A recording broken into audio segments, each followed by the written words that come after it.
morning, guys. We're finally circling back around on this overgrown Swiss Army knife, the Latt Vind Mini, the Iron Man version.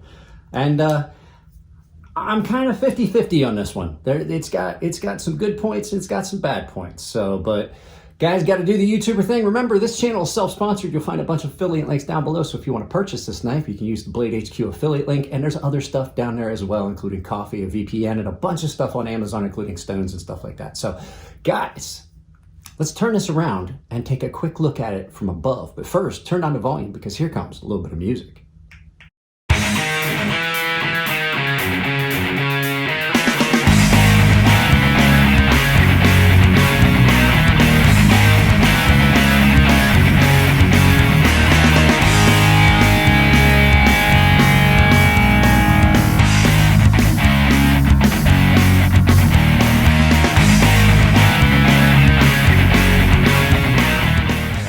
This is that Kaiser Latt Vind Mini, and before I got sick, we did the first impressions, and I've been messing around with this, oh, well, the whole time I had COVID, and because I was still doing some stuff, even though I had COVID. This is a fun little knife. It does have some issues. So first things first, we're gonna put a spec sheet up over here, and then you and I, the two of us, since it's just me and you, are going to take a quick look at a couple specs. We're going to look at the blade stock thickness and the behind the edge thickness and the weight. So yeah, like I said, this came in from Jared. I'm kind of on the fence about how I like this knife, even though I did carry it for a while. So let's go ahead and get those two little spec items out of the way, and then we'll talk about the knife and the items that I've discovered and things like that. So let's go ahead and take a quick look at this. I already filmed this once and I had an error or discrepancy. So 0.124, so I'd say 0.12, maybe 0.125 on blade stock thickness. Behind the edge thickness on this, you're looking at just about 0.024025. And like I said, depends on where you're at on the edge. It's kind of hard to measure the behind the edge thickness, but that's kind of in that Goldilocks zone that I like, right about the point, the 0.02, somewhere around between 0.01 and 0.2, but not getting up into the thicker behind the edge thickness. So let's go ahead and take a look at the weight. This is not a heavy knife. It is aluminum scales. So let's go ahead and take a look. Aluminum is very light, but the problem is aluminum's also pretty soft. Let's go ahead and look at this in ounces. So 2.5 ounces. It's not a real heavy knife. Let's look at that in grams for those of you who don't do freedom units. 73 grams, not a heavy knife. So let's go ahead and get the scale out of the way, and let's talk about the knife itself. So like I said, I carried this knife. I love the look of this knife. This is a very attractive knife, extremely well fit and good fit and finish on this. This is probably one of the best looking knives that has come in for a while. The ano on it held up pretty well. I did have a couple little issues with it, but we can talk about that in a little bit. So this came in, this is the Latt Vind Mini, and this is the Iron Man version. Let's take a quick look at it. So fit and finish on this thing is gorgeous. I love the fact that they went out of their way to make sure that everything looks clean and smooth, and the anodizing, the hard coat, aluminum hard coat ano on this is great. Like I said, it's the Iron Man version, so you've got the colored pivot with the Iron Man chest piece in it. All of the hardware is done the same, except for the pocket clip. So, pocket clip, it would have been cool if it matched, but, it's another one of those things. Kaiser does this all the time, where they just do the off the shelf pocket clip. This knife is done in N690, as you guys know. It's a steel I do like. It seems to have held up really well. Had a pretty aggressive edge on it when it came, and it's held it pretty well. I'm not gonna lie though, I did not do as much heavy cutting with this as I have with other knives. Front flipper and back flipper, you can slow roll it or flip it. It's got a pretty comfortable shape to it. However, I would say that I wish, for me, if this is the Mini, I probably would have went with the larger knife. A lot of times I'm drawn more to some smaller knives these days. They fit my purpose a little bit better. This one just feels, in my hand, just feels a little awkward. And I think it's because it's just, it's pretty smooth all the way up onto this jimping here, where I typically would expect there to be like a little lower spot, almost like a finger choil there. So I think it just kind of, I just didn't get used to it like I did on some other knives. It has a feel a lot like that EMP Nimble, where you have this big area here. But the thing about this is it's pretty consistent. It's pretty straight, almost like, you know, it doesn't have much contour there, so you don't feel too out of sorts. I wish the jimping was a little stronger on it, but blade shape is really good. It's pretty much like I said, I think I said it in the intro, like an overgrown Swiss Army knife. This is a very utilitarian blade. It's got a good bit of belly. The spine is nice and crowned. It is done very, very well. I have to say this is one of the best jobs I've seen for an edge to be, or a spine to be crowned on a knife. And it gives it a very, how you want to say it, almost premium look when you have that crown spine that then comes right down into the grind. Plenty of space on this to get from the sharpening notch, or from the ricasso into your sharpening without having a thickening there.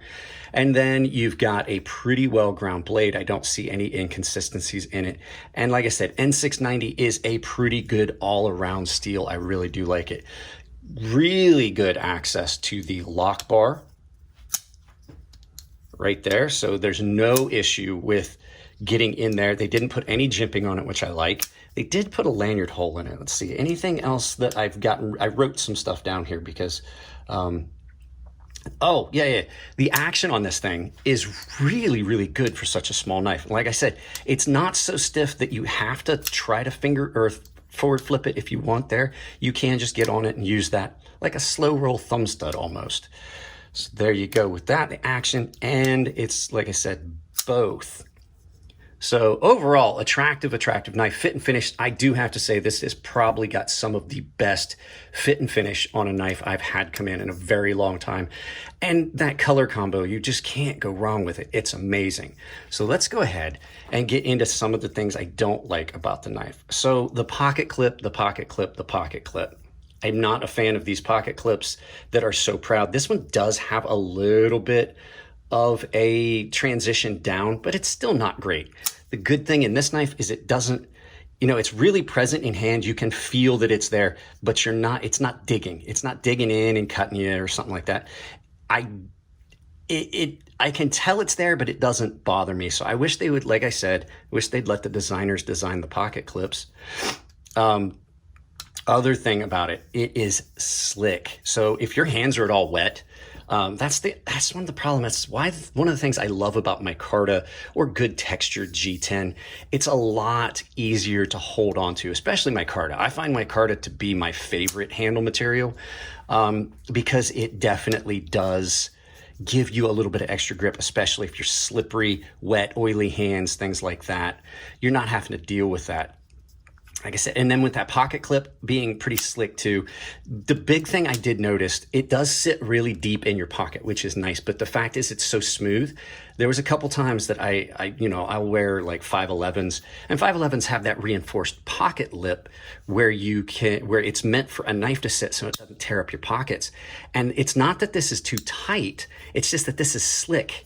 And trying to get a hold of it and pull it out, you have to basically reach all the way down and get your finger in here, and then your thumb wants to slide off. And I missed it a couple times. It's not too bad in jeans. It's just about perfect in track pants, but you do run into some of that. Another thing about this is like I said, it is just not it feels awkward in my hand. That's what I was saying before. So for me, like a knife has got to feel comfortable and not feel like it's going to come out of my hand. Now, as long as I'm using the back flipper, not an issue. The back flipper is great. It's pretty good action. But if I try to use that front flipper, this is slick enough that when I try to come up on it like this, and then I get my finger out of the way of the travel of the blade, it just kind of feels like that knife's going to come out of my hand. And that's a theme throughout most front flippers or top flippers. The problem I have with it is it just doesn't feel stable in my hand when I'm during the action. like I said, it does cut well, but it is a little small. So the problem is I didn't use this for a lot of heavy duty stuff, not just because it is a gorgeous knife, but because of the way it feels in my hand, with it being one of those knives that is a smaller knife, but doesn't feel like I have the purchase on it. It just didn't feel as stable in my hand, and I wouldn't have felt as comfortable doing a lot of heavy duty tasks. Like I said, a knife is a tool, and if it's uncomfortable, you're gonna shy away from using it. It is for me a little bit too small. I think that's what not necessarily too small. I think it's just the shape of this one just is not commensurate for me to be able to use it in my hands. And the last thing is this flipper tab. While it works, that flipper tab is really kind of sharp. It's not comfortable. You can see the little spot there. So when you push down on it, you only can push down on that point. There's no other option. And so it is a little sharp. I would have liked to have seen this extended out just a little bit. It's just, you know, you've got jimping on it, but the jimping winds up being there as like to prevent you like a finger guard. And it's not optimal. It is a little hard on the finger. If the action was any stiffer, if the detent was any stiffer, it would be uncomfortable. And it's not comfortable now, but it definitely, I think that this needed a different type of flipper tab. Now, I will say that flipper tab being the way it is, it does blend in and it gives it a nice, clean look. So if you're more interested in the aesthetics, that might be something you want to look at. And the final thing is the jimping is a little soft. The jimping is a little soft. For me, I think that jimping is kind of just there for show.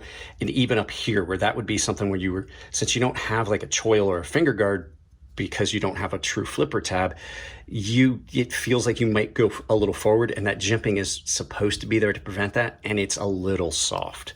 And it just doesn't feel like it's going to stop you. Like you could definitely, if you had wet hands or oily hands, slip past that right up into the knife, the sharpened part. So there you go, guys. That's all I got on this one. Overall, I mean, I love the knife. I love the look. I love the full-on Iron Man color pattern. It is a great, super attractive knife. So if you just want something aesthetic to put in your collection, yeah. And I mean, that blade shape, like I said, it looks like a great big Swiss Army knife, and I love that blade shape. Just a couple little things that just prevented it from being something that I would consider like a hard user. I'm not saying I wouldn't get this knife because it is really attractive. I'm just saying I would think twice. I probably wouldn't get it because there's other knives that I would purchase that probably fit the bill for me a lot better. But great looking knife. Thanks, Jared, for sending it along. All right, guys, let's turn this around, do some final thoughts. I sat down to do the edit on this and I realized I forgot to give you a price. So this was a Mojave Outdoors exclusive, and this was $89.95. So it's not a cheap knife. It's also not an expensive knife, but it was an exclusive. So I believe they're out of stock now, but you can still get the regular version of it different places. So there you go. Sorry, I forgot. Guys, that's it on this one. Fun little knife, just a little bit awkward in my hand. I believe that a larger version would have been the one for me. So guys, that's it. If you like the videos, give them a thumbs up. If you don't like them, give them a thumbs down. But please try to tell me why. I can't change the content if you don't tell me what you don't like. If you want to support the channel, it's as simple as like, share, subscribe, drop a comment, hit the bell icon. But if you do hit the bell icon, make sure you've got notifications turned on your device, or you won't get notified of the sometimes 3 things that go up a day, Monday through Friday. Other ways you can support the channel if you want to do it financially. Like I said at the beginning, a lot of affiliates, anything you purchase through those affiliate links, it doesn't cost you anything extra. The companies just provide me a little bit at checkout for having brought you those things. And there's a lot of stuff down there, including Blade HQ and a bunch of Amazon affiliate links, including tools, stones, and a bunch of recommended gear. I also have a membership down below that is tier-based. Pick the tier that gets you what you want out of the membership. But remember, everyone saves $5 on my sharpening service, and everyone has access to my gilded server. But if you're a premium member, you have access to a sharpening tutorial series I've built. And the final way is I have a merchandise store on Ember Shirt Co. I've set up a coupon code that works anywhere on Ember Shirt Co. And that coupon code is CrazySharp, capital C, capital S, CrazySharp, all one word. Saves you 10% at checkout. And if you send me pictures of you wearing my merchandise, I will put them in the videos. Guys, that's it. I love you all. Keep it clean in the comments section. If it's your birthday, happy birthday. And I will see you in the next video.